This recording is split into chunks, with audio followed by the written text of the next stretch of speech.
Okay students, तर हा आपला प्रॉब्लेम आहे, हा आपल्याला सॉल्व करायचा होता. त्याच्यामध्ये सगळ्यात पहिलं आपल्याला काय गिव्हन आहे ते आपल्याला लिहावं लागेल. तर गिव्हन आपल्याला दिलेलं आहे simply supported beam. Simply supported आहे म्हणजे यूडीएल ऍक्ट होतोय बीमवरती. 4 मीटरचा स्पॅन आहे म्हणजे एल दिलाय 4 मीटर. यूडीएल आहे म्हणजे डब्ल्यू, थोडक्यात यूडीएलला आपण मेन्शन करू डब्ल्यू नी. डब्ल्यू किती ऍक्ट होतोय 25 kilo newton metre per metre. Self weight त्याच्यामध्ये ऍड आहे बीमचं. The width of beam is 200 mm म्हणजे बी दिलेला आहे 200 mm. And reinforced on tension side only म्हणजे फक्त टेन्साइल रेनफोर्समेंट प्रोव्हाइड केलेली आहे. बॉटमला रेनफोर्समेंट प्रोव्हाइड केले. Design the smallest concrete section. Design करा म्हणजेच आपल्याला थोडक्यात स्मॉल डी आणि कॅपिटल डी हे दोन्ही फाइंड आउट करायचे. The material used are. Material सांगितलेत आपल्याला. M15 ग्रेड कॉन्क्रीट दिलाय म्हणजे FCK दिलाय 15 न्यूटन पर mm².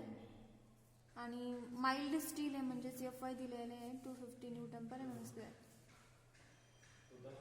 एवढं दिलेलं आहे.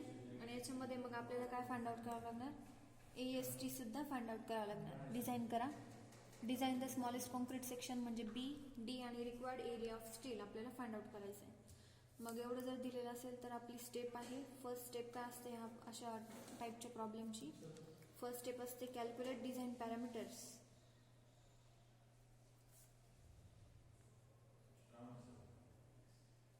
त्याच्यामध्ये सगळ्यात महत्वाचं KU मॅक्स फाइंड आउट करायचं. आता XU मॅक्स काय असणार, KU मॅक्स इंटू D. मग KU मॅक्स कशावर डिपेंड, ग्रेड कोणता आहे. आता आपल्याला माइल्ड स्टील दिलेलं आहे म्हणजे Fe250 आहे. तर Fe250 साठी XU मॅक्स ची व्हॅल्यू काय असणार 0.53 D XU मॅक्स. ओके. आता आपल्याला D नाहीये मेन्शन केलेला त्यामुळे XU मॅक्स ची व्हॅल्यू अशीच असणार. XU max is equals to 0.53 into D अशीच राहणार. आणि याच्यावरून आपण KU मॅक्स ची व्हॅल्यू घेऊ शकतो. KU मॅक्स ची व्हॅल्यू काय झाली मग 0.53 ही KU मॅक्स ची व्हॅल्यू झाली. ठीक आहे. नेक्स्ट आपल्याला काय डिटरमाइन करायचंय ह्या स्टेपनुसार. XU मॅक्स फाइंड आउट केलं, RU मॅक्स फाइंड आउट करू. Q into FCK. RU max Q into FCK. मग ग्रेड Fe250 आहे. Fe250 साठी Q ची व्हॅल्यू काय येते 0.149 इंटू FCK किती आहे 15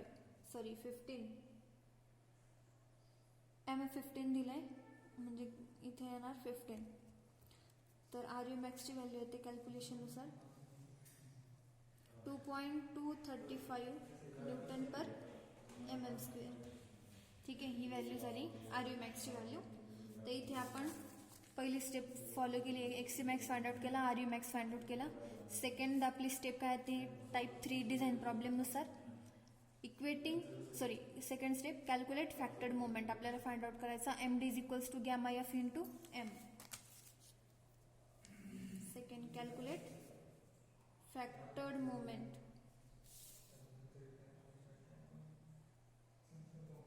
MD is equals to gamma F into M.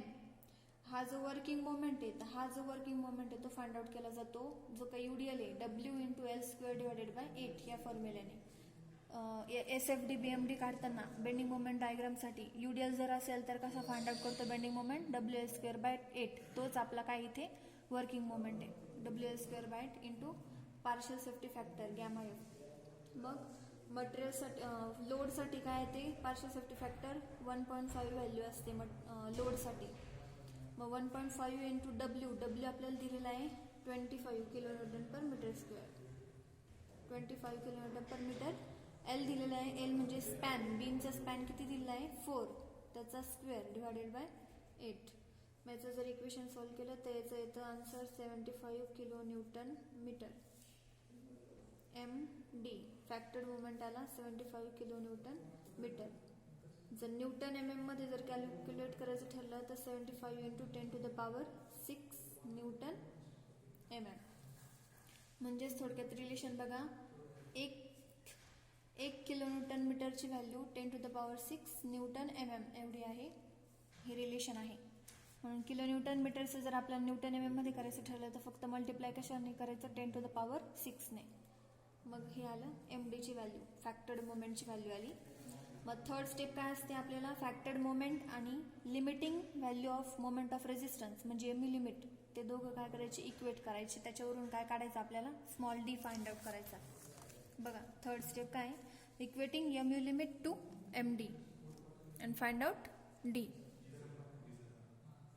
Okay so equating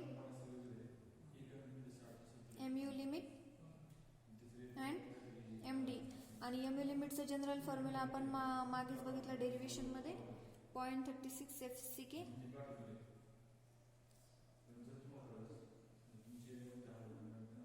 B into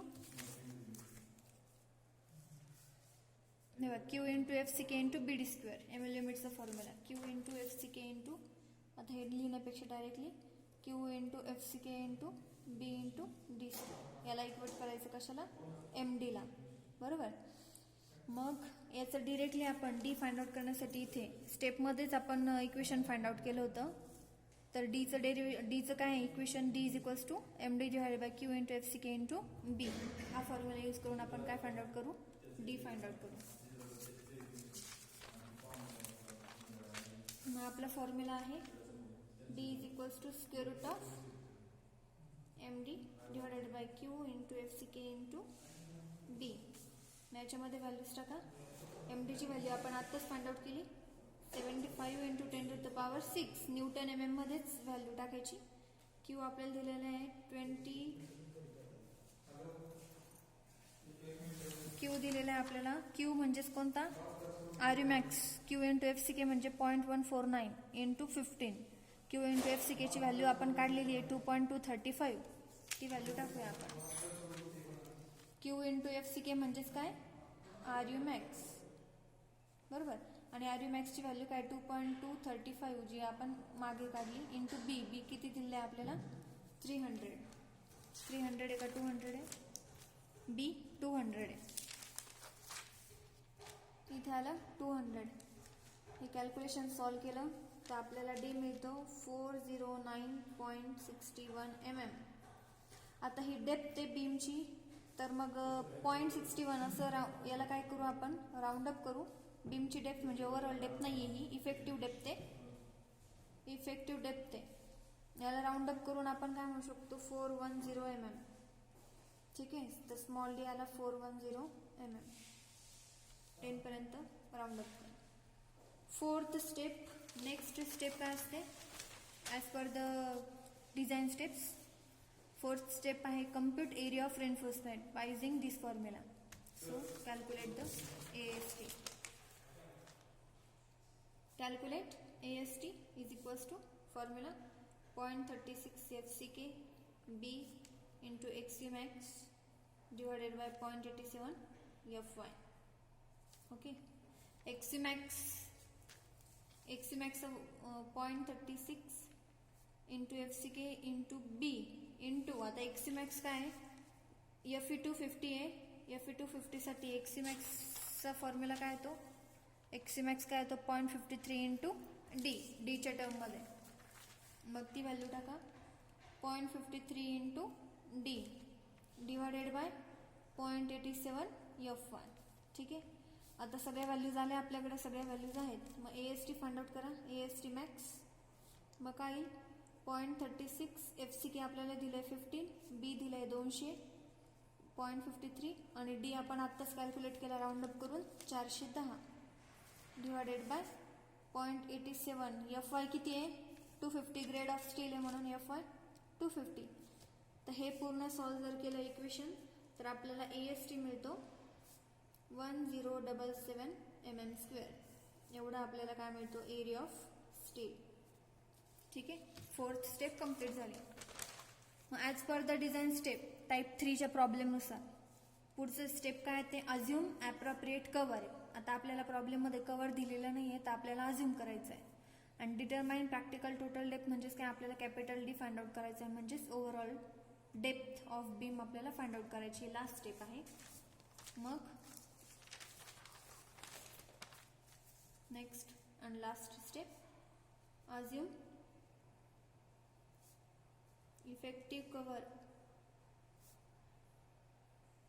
effective cover D dash.